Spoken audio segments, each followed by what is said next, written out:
morning. You know, and there seems to be more and more of that. And I know, so if you could maybe deal somewhat with that, but also, and I think I brought this up during our session, where more and more children have been given medication because, you know, the adult community does not want to deal with them, or they want them to be quiet and subdued and everything else. And I know what they're finding is that we're over-medicating our children to the point where they really and truly may not be able to adapt to life as they get older because they've been so dependent on the medication to help them with that process. Yes. Yeah, the medication really is addressing the symptom of a root problem. And there are cases where there is a chemical imbalance in the brain that a medication can be effective for. But in many, many cases, what we're dealing with is a person who has been through some difficult life situations, some traumatic experiences, abuse, neglect, violence, so forth, witnessing those things. And what happens, what that does to the brain will then come, you'll see that in their behavior, which then looks like these things that they're medicating children for. ADHD, impulsiveness, you mentioned the aggressiveness and the bullying. And what happens when we're traumatized, when an event happens, our brain kind of gets stuck, our emotional brain. Our emotional brain and our thinking brain are two separate areas. And we experience the trauma in our emotional brain, and we get stuck. An example of that might be if, and I don't want to trigger anyone's trauma out there in the community, but if anyone's been in a car accident, and you get through the accident, but then you realize over the next couple of weeks you're having nightmares.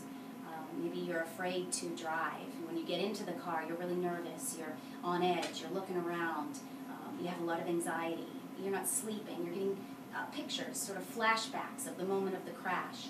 What you're experiencing is you're experiencing trauma symptoms, okay?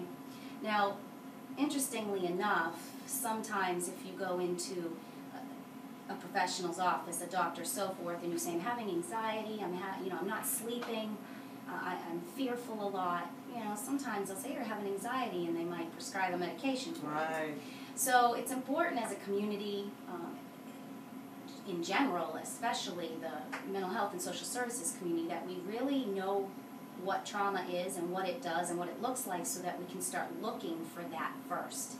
If you don't address the trauma and help a person heal, the medicine only just kind of covers up. It just treats the symptom. Like a Band-Aid. It's a Band-Aid. And then you find that people are needing to stay on these medications. Their body gets used to it. And, one thing about trauma is that when we experience a traumatic event, our brains are designed to protect us. We're designed to survive. And it's actually an amazing experience. And I won't have time to get into that now. That's a whole other show or training, but we'll get you back. our brain will cope the best way it knows how, and it'll just shut some things down. Okay, when we have trauma, the feelings associated with that are intense fear, sadness, grief, anger. We get angry, because we've been hurt or because we've been through something awful. And what happens is in that moment, it's just too hard for us to handle, especially children. Children rely on the adults in their lives to handle emotions for them or teach them how to. But in general, even as adults, we don't really know what to do when something major happens that's really horrible. So our brain will just shut down, kind of shut off that emotion to survive in the moment. And it's actually an amazing strategy. It can be so very useful.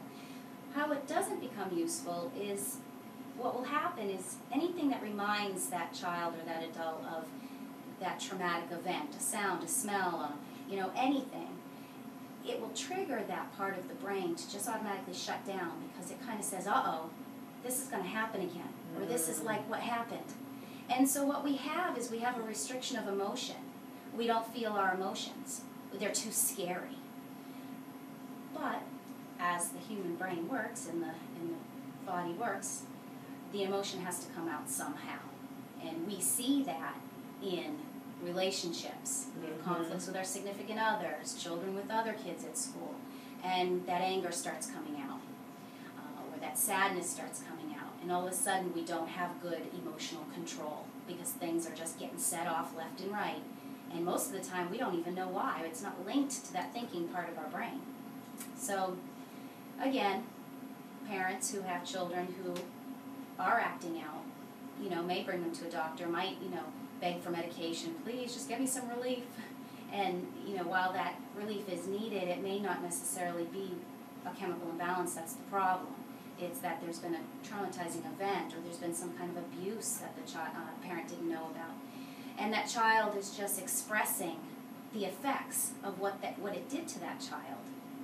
That's what they're doing. Children need to learn. They go through developmental stages. They need to learn how to control their environment. They need to learn how to manage feelings. Well, when those feelings are so scary and so intense because of what they've been through, they certainly can't do it alone. And if the adults around them don't know how to help them with that, then they're just going to stay doing ineffective and inappropriate ways of releasing that emotion. And that could be bullying, acting out on the parents, and so forth, and all that you mentioned. And is that why it's so important to try to get that person some help? There are many times I know when people lose their loved ones, and we all lose loved ones because nobody lives forever. But for some people, especially if you lose not just one love, but you lose more than one, or you lose someone early, as opposed to when we expect that they're going to die older, but they die when they're younger, that in itself can be traumatic. And like you're saying, it doesn't have to be a major thing like a rape that you go through. It can be some other type of sadness or